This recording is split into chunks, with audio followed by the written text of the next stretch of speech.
Bueno, pues hemos llegado. Este es el último vídeo de nuestra colección sobre ciberseguridad.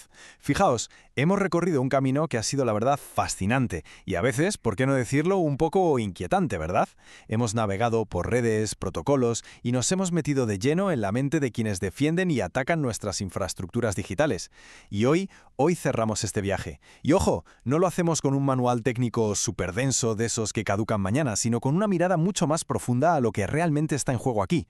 Así que vamos a hablar con calma, reflexionando sobre todo lo que hemos construido en esta serie para entender de verdad el peso de nuestras acciones en el mundo digital. Pensadlo un momento. Para cuando terminemos de procesar toda esta información, es más que probable que algo ahí fuera ya haya cambiado. Seguro que habrá ocurrido un ataque nuevo que ni siquiera mencionamos en los vídeos anteriores.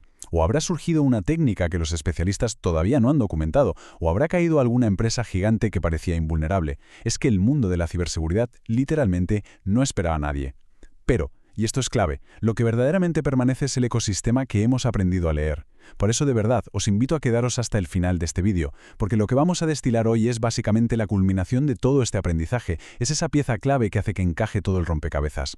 Vale, vamos a sumergirnos en esto. Lo que hemos descubierto a lo largo de esta colección, que actúa un poco como nuestro mapa de ruta conceptual, es algo que no se va a volver obsoleto. Nos da las herramientas para leer una noticia sobre un ciberataque y entender no solo qué ha pasado, sino el por qué. Porque, a ver, los principios que hacen que el phishing funcione hoy son exactamente los mismísimos que hacían funcionar a los estafadores en los años 60. La ingeniería social sigue siendo la puerta de entrada más habitual. ¿Y por qué? Pues porque explota algo que ninguna actualización de software puede parchear, la forma en la que el cerebro humano procesa la urgencia, la autoridad y la confianza. Claro, durante la creación de todos los análisis de esta colección ha sido inevitable pensar en quién está ahí al otro lado de la pantalla.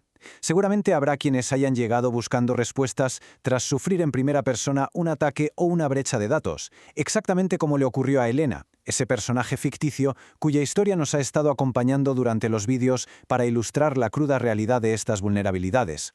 Para quienes estéis en esa situación, esperamos que esto haya servido como una especie de diagnóstico diferencial. Ya sabéis, ponerle nombre a lo que pasó y entender que no fue un simple error ingenuo, sino una vulnerabilidad fríamente calculada. Otros a lo mejor estáis aquí por pura curiosidad intelectual o porque necesitáis argumentos sólidos para convencer a vuestras empresas de que la seguridad no es un gasto, sino una responsabilidad inmensa. Sea cual sea el motivo, toda esta información es ahora un recurso compartido. Y hay algo fundamental en lo que tenemos que detenernos a reflexionar con tranquilidad. A ver, sí, el mundo digital tiene problemas graves, fallos de diseño increíbles e incentivos bastante perversos. Pero también ha creado realidades maravillosas que merecen ser defendidas con ungas y dientes. Pensemos por un momento en una doctora que trabaja en un pueblo súper remoto de Perú.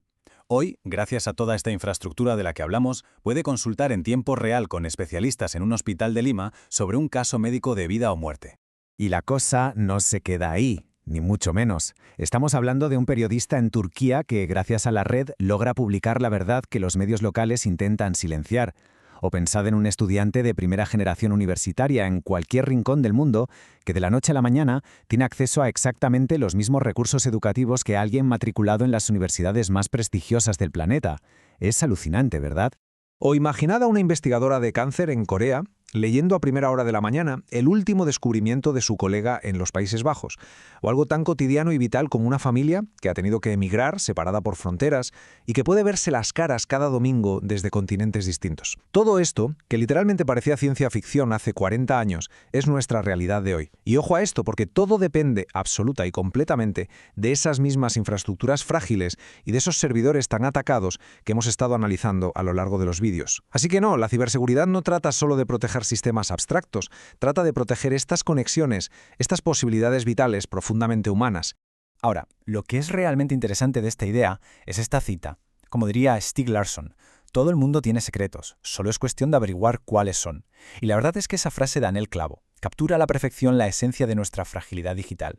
Fijaos, cuando hablábamos de los 8.000 registros de pacientes del Hospital de Elena, no estábamos hablando de simples números fríos en una tabla de Excel. ¿Qué va? Eran diagnósticos que la gente confió a un sistema médico. Eran historiales que contenían verdades que muy probablemente esas personas no habían compartido ni siquiera con sus familias más cercanas. Eran, literal y profundamente, secretos.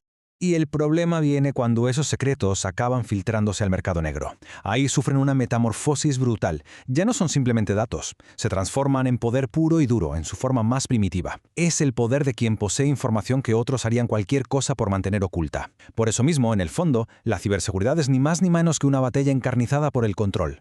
Estamos hablando de ingenieros, grandes corporaciones, estados, grupos criminales y ciudadanos de a pie, todos tomando decisiones que definen las reglas del juego, quién tiene derecho a saber y quién puede usar qué información para hacerle qué a quién. Y cada vez que interactuamos con la tecnología, lo sepamos o no, somos ciudadanos metidos de lleno en este campo de batalla. Para entender de verdad la inmensa magnitud de todo esto, tenemos que volver a una escena que lo resume a la perfección. Nos vamos a Düsseldorf, en Alemania. Es la madrugada del 10 de septiembre de 2020. De repente, un ataque de ransomware secuestra y cifra por completo los sistemas informáticos de un gran hospital. En medio del caos, una ambulancia que traslada a una paciente en estado crítico tiene que ser desviada a otra ciudad, simplemente porque el hospital de urgencias está bloqueado digitalmente. Es una escena que hiela la sangre, sobre todo cuando te paras a pensar en lo que representa en su nivel más básico. Ese terrible caso de Düsseldorf condensó en el transcurso de una sola noche absolutamente todo lo que hemos venido desarrollando a lo largo de esta colección. Vimos la tremenda fragilidad de los sistemas informáticos que, literalmente, sostienen vidas. Vimos la frialdad y la absoluta indiferencia de los atacantes ante las consecuencias humanas de sus actos. Y por encima de todo, nos pone sobre la mesa una pregunta casi filosófica, de esas que es imposible esquivar. ¿Quiénes somos como sociedad cuando los sistemas tecnológicos que hemos creado para cuidarnos los unos a los otros de pronto fallan de esta manera? Entonces, el punto crucial es darnos cuenta de que frente a esa pregunta puede que no tengamos una respuesta filosófica perfecta, pero sí tenemos una respuesta inmensamente práctica.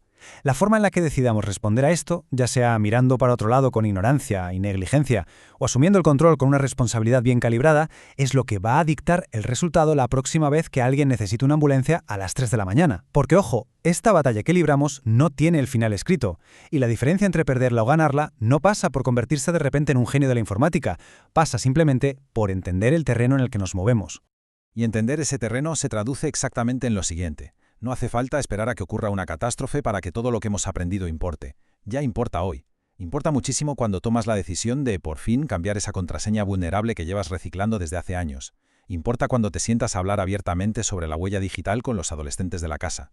Importa cuando exigimos a las organizaciones que tengan planes reales y probados de recuperación ante desastres.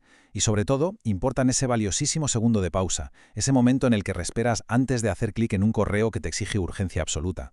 El desenlace de toda esta batalla invisible se decide ahí, en esos gestos pequeños y en adoptar hábitos nuevos.